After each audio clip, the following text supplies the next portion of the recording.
Hey everybody, this is Lisa Harper, and you're listening to the Not Ready Yet Curating Conversations for the Aging Journey podcast. This is the show that changes the conversations we have with our loved ones about aging and life decisions. Let's have more honest conversations where we speak the quiet parts out loud. Today's guest is Emily Gerhardstein, co-founder and CEO of LS Adaptive, a mission-driven apparel brand that's redefining independence through thoughtfully designed adaptive clothing. With nearly 20 years of experience in merchandising and product innovation for major retail brands and innovative startups, Emily has always been passionate about creating products that improve people's lives. But it was a deeply personal caregiving experience that changed the direction of her career and ultimately led her to co-found LS Adaptive. Inspired by her journey, Emily and her team have developed clothing that replaces traditional buttons and fasteners with intuitive magnetic technology, helping people maintain greater independence without sacrificing style, comfort, or dignity. Today we're going to talk about the role adaptive clothing can play in supporting independence, the importance of designing for people of all abilities, and why challenges like getting dressed can have such a profound impact on confidence and quality of life. Emily, I'm so glad you're here today. Before we jump into the conversation, I always like to start with the person before the profession, right? So every guest has a unique journey into the work they're doing here that we'll talk about. So what's your story and how did this come to be your path? Yeah, thank you so much, Lisa, for having me being on here today and telling you more about our journey at LS Adaptive. So this truly has been a full circle moment for us and for me personally. As mentioned, my background is in retail, and my last role, I was in magnetic technology at a high growth startup. And so my dad was diagnosed with aphasia about 8 years ago. It's a form of dementia, the same disease as Bruce Willis. And my mom has severe osteoporosis, so it's a bone density disease. So she shrank about 6 inches in 6 months. So she was once 5'10", and now she's shorter than me at 5'3", 5'4". And 2 years ago, she had her second mini stroke. And that just made me pause. So, you know, especially as I'm one out of 5 siblings, and all of us except for one is out of state. So I decided to leave my role and become a full-time caregiver for my parents. And, you know, I focused on trying to get their house as senior-proofed as possible, which is extremely hard since they've been in their house for over 50 years.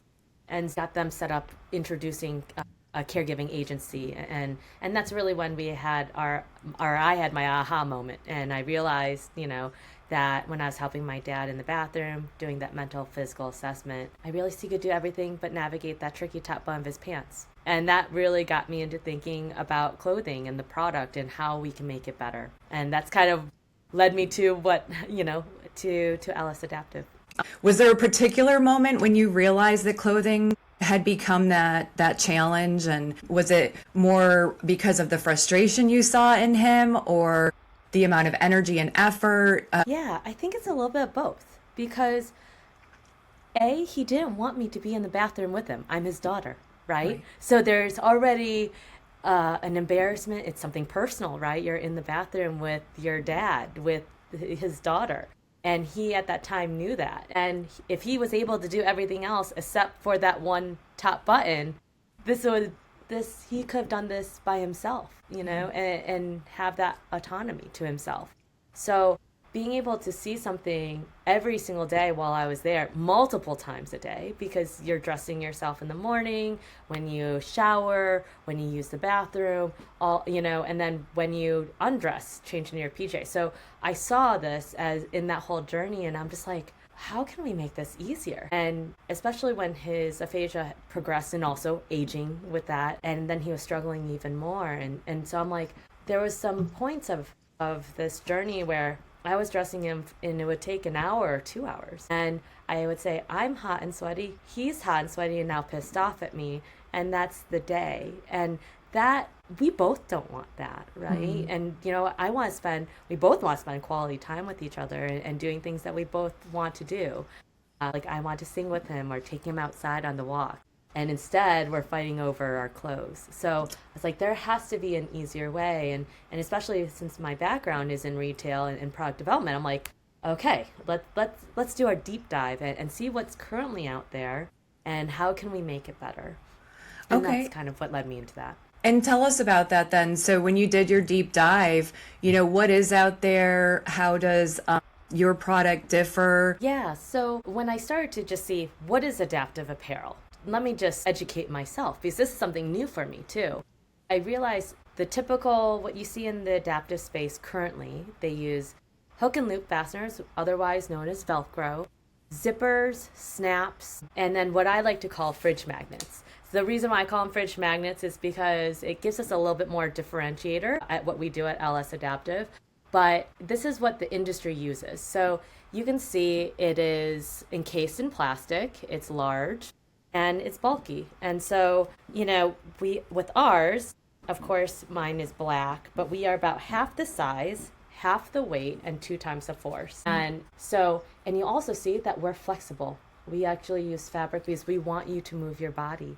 When in my one-on-one discoveries, when I was speaking with wheelchair and amputee users, none of them used adaptive clothing, which was really surprising to me because when I was doing my research, 2016 was when Tommy Hilfiger was the first mass market retailer to create adaptive clothing. Since then, we're seeing a rise in adaptive brands and retailers coming to market. So that really confused me of why people are not adopting this. So that's when I start to actually think about, okay, I need to talk to people who about adaptive or understand why they're not using adaptive clothing.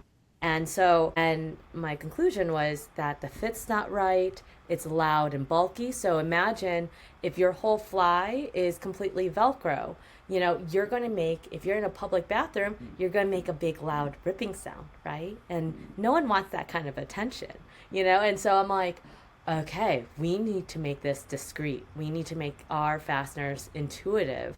And so it looks, like regular clothes that you would buy at a mall, but with discrete adaptive elements. And that's really is what our focus is about, of just making it really, really hidden. It doesn't look like medical clothes or, it's high quality of the fabrication. And not only on the actual apparel side, but also on our fastener side, which is more of our IP, which is under Hana Fasteners. Okay. And so the Hana fastener is its own magnetic, that is a single That's our item. IP. That's our patents. Yep. For listeners only, the first one kind of looked like to me almost like the batteries that you put in. It's like a C2032 or something. Circle. Yep. Yeah. Yeah. It looked like a fatter quarter or something. Yes. And so for your clothing, is it just the top that is the magnetic, or is it the whole entire closure where a zipper would normally be too? Yeah, so this is where I brought a pair of pants. So all current bottoms in the adaptive space, this tab where that top button is, it's always Velcro. That's across the board.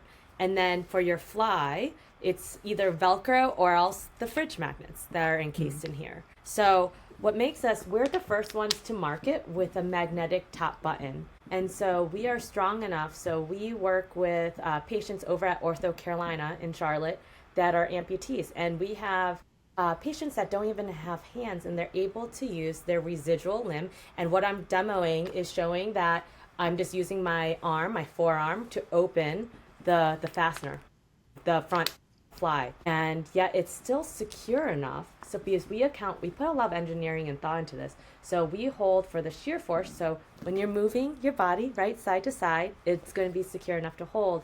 But we also need to account for the pull force. So let's say you eat a big turkey dinner, your belly is going to expand, right? So we want to make sure that that top button is secure. So this is easy enough to take on and off, but yet strong enough that once it's put together, you'll hear that little snap, that it's secure, and then everything else falls in place because everything is magnetic. So we talk about saving time by eliminating steps for your fly and conserving that energy, because we want you to do the things that you want to do.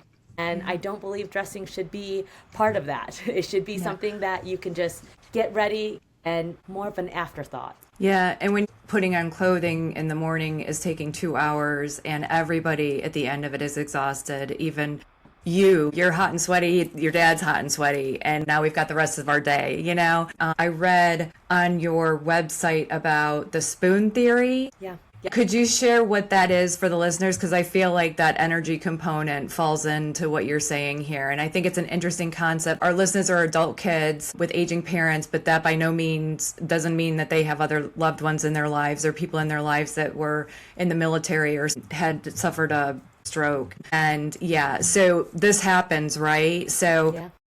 for those listening that maybe don't have somebody in their close circle about that, what is the spoon theory to give people an idea of how that measures how we go through our day? Yeah, so the spoon theory is a great visual, right? So let's say you have 12 spoons for that day, and each activity accounts for a certain amount of spoons until you have no spoons, and then you're finished. That means your energy, your battery pack is done, and you can't get up and continue going. So you have to think about, how long does it take to get dressed? Is that 1 spoon, 2 spoons? And then when you're eating or doing any activities, right, the activities of daily living, that all accounts for a spoon or maybe multiple spoons. And you want to make sure you have enough spoons for the whole day. So, because especially with people with any kind of disability or non-visible disability, that's really hard because people don't see something that's visible for others to understand that you only have so much energy for that day. And so you have to be really mindful and intentional on where you put that energy. So we also did, for the younger generation, example of the spoon theory as a cell phone battery. So people understood just another way of just kind of understanding, like, okay, if people do not understand the spoon theory, it's kind of looking at it as your cell phone, right? Yeah. You only have so much. If you don't have a power outlet, once it's turned off, it's turned off. Yeah. The only way the body recharges is by rest and restoration and sleep. When we talk about getting dressed, you know, I think a lot of people just think about that morning activity or the evening activity of going to bed and changing into something else. I mean, every time you use the restroom, you know, And there's if you have a small multiple bladder, times. Yeah, and if you're using multiple spoons each time and that is just depleting, like that is just too constant of an activity. Because again, it's not just getting dressed in the morning and in the evening. It is every time you use the restroom. Yep. And I talk about clothing as, you know, a lot of people think of it as an afterthought, but yet your clothing is one of the most interactive forms of hard products. Like, you touch and engage with their clothing every single day. It's one of the most touched products of everyday use. But there's limited research and limited options for the millions of people that need easier solutions. And so when you start thinking about that, that's how you start building and be like, okay, this is where the research starts. And this is why we need research so badly. And that's something that we do here at Ellis Adaptive as well. Yeah. And you talk about the style, function, and dignity. That seems to be like your 3 main pillars for what the goal is for your product and how it fits into somebody's life. Is there something in the design process or the quality of material, what makes LS Adaptive different? Yeah, and I think that people forget that when you look good, you feel good. Your confidence goes up, right?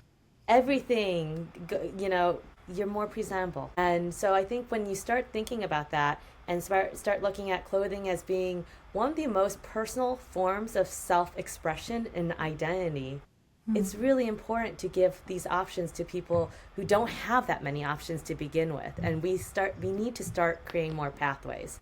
And so that is something that we're here as an e-com, but we're also ramping up for our licensing because we want big brands to use our fasteners and create more opportunities. We are not a fashion house. So I call us versatile fashion. So we are basics and staples because we also know that our technology and what we're developing in the future is going to be just really helpful for people. You know, we know that being able to use products with one hand is super helpful, not only just in pants, but we're here for category expansion. We want to, not only on the retail side, but we also are builders. So we also, between my co-founder and I, we can build pretty much anything in the retail, hard and soft goods. Okay. And so currently the product line is pants. Are there different options of pants? Yes. So Okay. we started off in unisex, so we know, so leaning more in the men's sizing, but I also wear them myself as well, because I talk about being versatile fashion. They're just a good, nice pair of pants. And we started by pants because my dad is our guiding light. And so this is all, LS means Leo and Sue. So this is all homage to my parents. And my dad is our guiding light on what's needed. He may be more nonverbal now, but yet he still tells us what is needed and how we can make it better. That's amazing. And so, yeah, so we started with pants because of him. And we are ramping up for our femme pant, and we're actually going to be doing a Kickstarter in the fall. So we are completely self-funding this. We are bootstrapping. So we are very much in need of the community to help and support us to grow. So this is our newest thing, is doing Kickstarter. So that's something that we're excited for. And can you say what might be coming? Yeah, so we are launching for our femme. We are going to do a ponte dress pant for women. So more of that fitted style. I think what makes us really different too is not only our fasteners, but the way that we design our apparel. So for example, we have minimal tags and double stitching and flat felt seams when we can. So that means it helps with skin sensitivity. It also helps with that extra durability. We also have stretch fabrics that move with you. So, again, we always want people to move their body. The body is good for not only your mental, but also that physical component, right? And then we also have a straight leg opening at the bottom of the pants, so easy foot and foot off too. So we really try to put into account all of these intentional elements. We also have deep pockets too. So the deep pockets can hold medical devices. So we can hold a Parkinson's pump in the front pocket. So, we think about all the elements, not only on our fasteners being smart, discreet, intuitive, but we also are trying to make sure it is as comfortable as possible and really can support as many people as possible as well. That's amazing. You're bringing that and blending it with the need of holding some kind of medical equipment. As far as the durability and the longevity of the magnet or of a Velcro, constantly being able to keep that overwashing over time. Is there anything in that area that you want to talk about that does set it apart as well? That is a great yes. Thank you for bringing that to attention, because Velcro, unless you get the more expensive, the softer form, there is that skin irritation. It catches a lot of threads or anything loose or anything lint, right? Yeah. And if it's not perfectly aligned, guess what? You're going to have to undo it and redo it again. Meanwhile, with our magnets,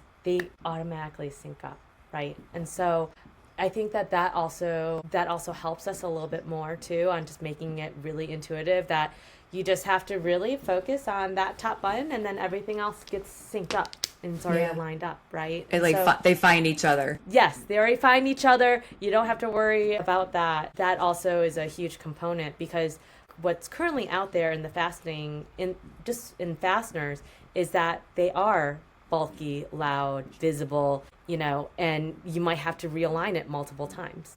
And our technology, what we're doing and doing a lot behind the scenes, is that we're making our fasteners work harder. We put a lot of engineering into our fasteners. So the longevity, the durability over longevity that's how you've designed it. Our magnets are going to outlive all of us at the end of the day. Okay. So there's one way to say it. Yes, we will. They are going to outlive us, so we do not have to worry about any reduction of the strength. The strength, yeah. Yes, and then what makes us different too is on our fabric, because we did position ourselves up to be all the bells and whistles. So that, yes, we are more expensive. I would say we are more on the upper mass market tier. Our pants are $120, and then our denim is $135. We are a small business. I want people to remember that, So we are a small business. We do produce in small batches, and we try to be as cost competitive as possible. But because I also see the need of a more premium and quality of fabric, that also makes us a little different, because we are all those bells and whistles. But we did partner with TrueMed, so for seamless checkout. So again, touching on that saving time and conserving energy, the TrueMed checkout will enable people to use their HSA and FSA spending. So Okay. that is one of ours that we believed in bringing that to the shop, to our Shopify, for ease that seamless checkout too. Okay, perfect. And maybe a silly question, but there's no prescription or special documentation needed. No, okay. Nope. Yeah. They can just do at checkout and then say that you want the TrueMed, and it automatically, does all the discounts for you. Okay. Taking that out of your HSA FSA. Okay. Is there a sizing guide out there? Are we taking measurements of waists and inseams or something? Yes. So everything is available in our sizing. It's all online. So Okay. we do have a sizing guide. We are true to size. This batch, we were a little bit, slightly larger. So if you were a 33, let's say, I would go to a 32. So if Okay. you're in between sizes, go to the next one lower instead of higher. Okay. But That's we helpful. do have that stretch too, so that should also help with different sizes too. It's a little bit more leniency. Okay, that's helpful. And I know you're in Charlotte, North Carolina, the textile and fabric kind of known for that previously. Are you guys sourcing here locally, or where are they made? Yeah, so we do a little bit of both. So currently everything is overseas for our e-com. When you do manufacturing in the States, it is more expensive. So I think that, do we want to? Yes. And do we do some of our sampling in the States? Yes, we do. And we are ramping up for our VA and DOD. And so we actually partner with Lion Services, which is actually a local Charlotte, North Carolina nonprofit. They do amazing work. They employ and train individuals that are legally blind or low vision in a manufacturing capacity. They do amazing work, and I am very proud that we are partners together. And so we are ramping that portion up for that area, for that sector. So we will be bringing manufacturing to Charlotte, North Carolina. Oh, great, great. That's what makes us, I think that's also what makes us so different too from a typical startup, is that we take a lot of different approaches. So we proudly partner with foundations and nonprofits and advocates and healthcare, and to make this more into a lasting impact. And I think it's important for us, especially as we serve people in the aging and disability space, that we partner with nonprofits that are doing really impactful, meaningful work. And so I would tell, people who are in different cities, go to your local VR, vocational rehabilitation center, see if you can work with them, and start getting a little bit more creative, because you're also doing good too, and I think that's what makes us different, is that we can, yes, we want to be profitable. There's absolutely opportunity, but we can also do a lot of good in the end too. Yeah.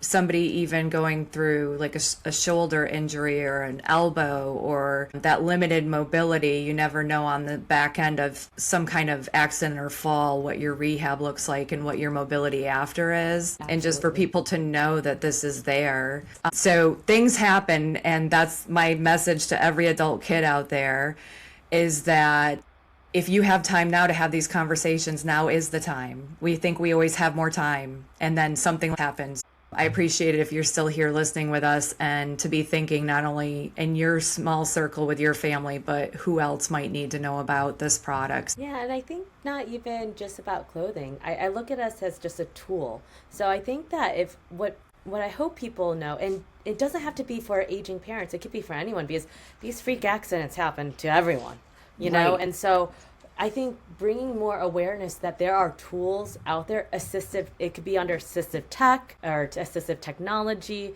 disability tech, age tech. That's why I call accessibility in general. I say that because people who are disabled are aging, and people who are aging need easier tools that often come from the disability world or assistive technology world. So just being able to understand that there are tools out there. When I first became a caregiver and still learning, I mean, we're still 8 years in, I'm still always learning. I didn't realize how many useful tools that, thank goodness for my caregivers, that have brought to our attention. They're like, oh no, you need this. And I'm like, yes, I needed that, bed alert system that goes on on the mattress on top, so every time my dad got up, it alerted the caregivers at night, and they would come up the steps and make sure that and got him safely to the bathroom, but it's like these kind of tools, we just need to start talking about that with our loved ones or with friends, neighbors, that knowing that there are accessibility tools out there to help with our daily lives. And unfortunately, with a lot of aging adults, we know that like 95% of the aging adults in America want to live in place. Well, we need to, tell them about these tools to help with their everyday, clothing included. And this will all help with their autonomy, and that will enable them to live and age in place. Yeah. And I think a lot of times when people hear tools and age in place resources, everybody's mind is going to a technology item or some AI built tool that's an app that can monitor things. We also need the basic needs of life. We cannot forget about those. Exactly. And a lot of those are trial and error and tests. There's a learning curve. And I hear some people joke that they work great until there's an update, and then you're like, whoa, what just happened? And so, with clothing though, and just the amount of times, like you say, it's not only represents the ease of life that you can offer to a family going through what was a 2-hour ordeal, it's also their confidence and being able to have that dignity remain, that there's not something very identifiable that that's a symbol of decline, right? Because you said about being in home, people are reluctant to bring in any kind of grab bars or anything. And there's some out there that are absolutely beautiful now that are kind of taking the position that you've taken, that we can make this with style and function and marry those two things. But people automatically think of the medical side of it, and that they don't want to turn their home into what they see as a medical, facility or a hospital. So I think it's, again, the awareness that may have been how it was for a moment in time, but we are way past that now. Yeah. And to be open to researching and looking and seeing what's out there. I'm sure it's made an impact on your family already. Yeah. And I think about us, like another, a good analogy is the slip-on shoes that we all wear. I wear them all the time. I love them. It's because I get in and out of my house and take off my shoes. That's what I look at for our clothes. That's what it should be. It should be just an afterthought. You just take on, take off, and then you go about your day. And that is what we're trying to build at LS Adaptive. And so that's a good, do I think it's for universal? Yes. We built this for universal wear for everyone, but we focus on disability and aging because it was inspired by my dad. And, I know that we can do a lot of good for that. So is there anything else that you want to share? Yes, and I love that you brought up about the importance of hard products. We are hardware, and so, unfortunately, in the current landscape, there is little funding for innovators like ourselves, and because everything is getting funded to AI. And so I think that I'm glad you touched on this, because this is actually what inspired me for the Accessibility Fest and Summit. We are the founding startup over at Northeastern University of Charlotte, and at their Innovation Nexus. LS Adaptive is putting together the first Accessibility Fest and Summit, November 6th and 7th in Charlotte, North Carolina. And my goal is to start opening up this conversation of the importance and the need of innovators like myself. We need to not be swinging the pendulum just one way to AI and technology, because that's also going to be years out. We also need to leave just a little sliver, for innovators like myself who can do work, who could help and support people now. And especially when you think about, we're trying to get into homes that touch every day, someone's life every day, multiple times a day. If we are having trouble with that right now because we're bootstrapping, because I will tell you, we have AI. My mom has bought many of these kinds of technology pieces, and they will collect dust if an update happens, if something breaks, if my caregivers cannot figure it out, if my mom can't figure it out, it will sit in a corner and collect dust. And so I will tell you that with absolute certainty, because that has happened, and I've thrown things away after a couple months because I'm like, this is not helpful at all. So we really need to be making sure that we're balancing both. And so that is why I'm bringing this event together. This is something that can immediately make an impact on a family. I think that AI is good for some things, and then I think, pants are pants, right? Like we can't AI pants. Like we just can't. We need to clothe ourselves. Those that are looking to invest and looking to really make an impact, this is something that somebody in their household, it'll make an impact tomorrow once they get it, right? Like delivery, ship, open, and it's going to make an impact in their lives. So I just want people to hear that too. There's a lot of wonderful things out there to get distracted on and think you're getting into the next best thing, when sometimes the next best thing is an improvement on something we've known for a long time, and it can make a huge impact. So thank you for bringing this to us. Yeah, thank you. Thank you for helping and spreading the awareness. Yeah. Well, if there's nothing else, are you ready for the ready or not lightning round? Let's do it. It's just a handful of questions that I think are fun. Obviously, I created it. So no overthinking, it's just your first instinct. The first one has to do with a home. Do you prefer a front porch or a back deck? Back deck. Okay. And insider language. So what's a phrase or a piece of industry jargon that people outside of what you do wouldn't quite understand, and what does it mean? Universal design. And if we start designing universally from the very get-go, so for example, if we build homes that are already accessible, you're going to create more opportunity, right? Yeah. You will actually make more profit because now you're not limiting people. And then you're also going to be able to have people age in their homes easier, right? So if we start from the very get-go from universal design, that will improve everyone. So I think that like we need to really start understanding that it's not an afterthought. It should be in the very beginning. So I think some people forget about what universal design really means, and that you can really use that everywhere in that theory and that thought. Yeah. And just to plug a previous episode, I had a gentleman on, Aaron Murphy, that is an architect and designer in that space and builder. And, we talked about the forever home that we've been sold was never intended to be a forever home. And so, but there are forever homes out there, and people are out there that can build them. We have to start asking for it and demanding it. We have to say we want different, and it is out there. Universal design is great for everyone. Okay, last question. If every listener did just one thing at the age of 55 to make life easier at 75, in your opinion, what would that be? I would say two things: movement and calcium, especially for women. Okay. So we lose our bone density. My sister, she is a physician, an OBGYN, but she kind of instilled this fear that I need to take more calcium.